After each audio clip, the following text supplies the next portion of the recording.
खैर नाज़रीन, मदई जी मावास के अहम ख़बर ॾींदा हलूं त एग्रीकल्चर डिपार्टमेंट रेवेन्यू ऐं हसास इदारनि ते मुश्तमिल टीम जी मदई जे में गॾियल कार्रवाई थी आहे। शहर जे डीलरनि में थरथरो। एजेंसियुनि जो ॿुधी कई डीलर दुकान ऐं गुदाम छॾे भॼी लिकी पिया।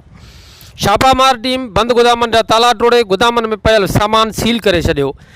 जी नाज़रीन, अव्हांखे तफ़सील ॾींदा हलूं त मदई में हसास इदारनि जे अहलकारनि एग्रीकल्चर डिपार्टमेंट रेवेन्यू ऐं पुलिस जी मदद सां स्टॉक कंदड़ गुदाम मालिकनि रज़ा मोहम्मद ब्रोही, मुकेश कुमार, रमेश लाल, कपिल, ज्ञानचंद डिपू समेत कई गुदामनि ते छापा आया आहिनि।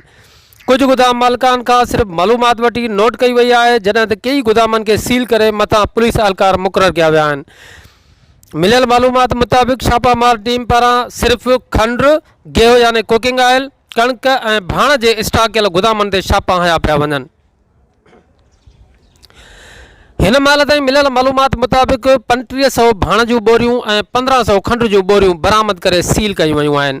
ॿुधायो पियो वञे त छापे दौरान रज़ा मोहम्मद ब्रोही जे गुदाम तां 1500 बोरियूं ऐं रमेश जी दुकान तां 800 एंग्रो ऐं यूरिया बाण जूं बोरियूं हथु कयूं वयूं आहिनि, जॾहिं त ज्ञानचंद जे फ्लोर मिल तां 1000 खंड जूं बोरियूं पिणु हथु कयूं वयूं आहिनि। जॾहिं त आख़िरी इतलाहनि ताईं छापामार टीम जी मदई जी में गुदामनि ते कार्रवाई जारी आहे।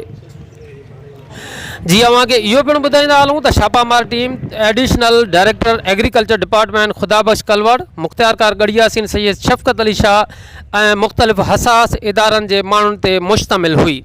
होॾां डीलर मालिकान कंपनियुनि ऐं ॿियनि इदारनि तरफ़ां मुसलसल थियल नाइंसाफ़ियुनि जूं दावूं करे रहिया हुआ त ॿिए पासे शहरी पिणु हैरत ऐं मायूसी जो इज़हार कंदे दावूं करे रहिया हुआ त दुकाननि ऐं गुदामनि खे सील करण सां अवाम खे फ़ाइदे बजाइ सख़्तु नुक़सानु थिए थो।